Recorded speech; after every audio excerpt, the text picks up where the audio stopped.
Hi, Keith Abraham. Thanks very much for tuning in this week. I wanted to talk a little bit about the 6 questions you need to ask yourself to truly clarify what you really want. You know, often what happens is that we are bogged down by our past. We're bogged down by false expectations, and we get bogged down by our beliefs around, are you worthy, deserving, capable? And so I want to ask you 6 questions. And by the way, these are the 6 questions I ask myself, really to get myself back to this corridor of clarity, to really identify what my true north is. So here's the first question. I want you to write down what's 1 to 3 things that you need to let go of. What are you doing currently that is slowing you down, that is not accelerating you towards what you want? Now, I'm going to ask some similar questions, but they all have a slightly different nuance about them. So that's the first one. What do you need to let go of to accelerate towards what you want? The second is, what do you need to stop chasing? Often what happens, we are chasing perfection. We are looking for the very best outcome. And guess what? I don't want to be the bearer of bad news, but that's not what serves you best.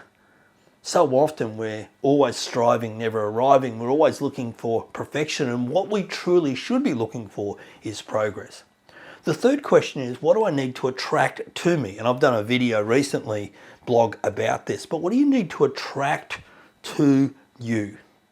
What are you trying to attract to you?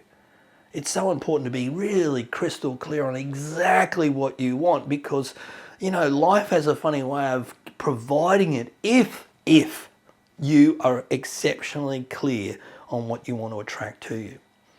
The next is, what expectations do you need to let go of? The expectations which tend to be about how you're going to achieve something, or how you go about, or expectations about the type of person you need to be. And once again, in our mind, it is a perfect picture, and yet we are imperfect human beings. So letting go of any of those expectations that you have on you, or more importantly, the expectations of others.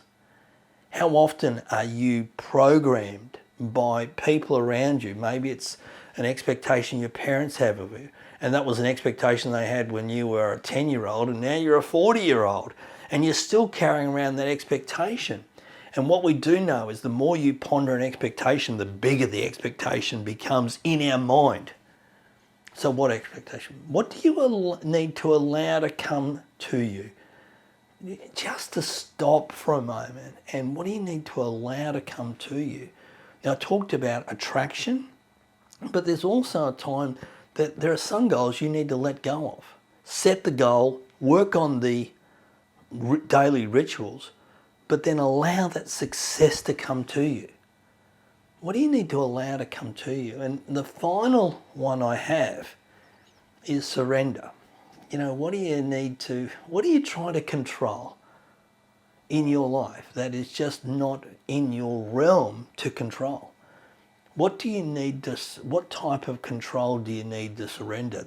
I want this person to do this. Surrender that. I mean, that person is never going to change and evolve. They have to have that desire to change and evolve. I'm not saying they can't change. I'm just saying that we have the expectation. We want them to change more than they want to change. And so we have this expectation, or this sense of trying to control something that is out of our control. Always remember this: control the controllables. Stop trying to control all the things that are out of your control, and surrender that expectation. The questions are similar, just asked a different way. I've got a friend of mine who's a barrister, and they say the difference between a good barrister and an average one is that a great barrister knows how to ask the same question 6 different ways. And I suppose for me today, I wanted to ask you some similar questions to just come at a different angle, a different approach into really understanding what you need to think about as you pursue the things that are most important to you. Thanks very much for tuning in. See you next week. Bye now.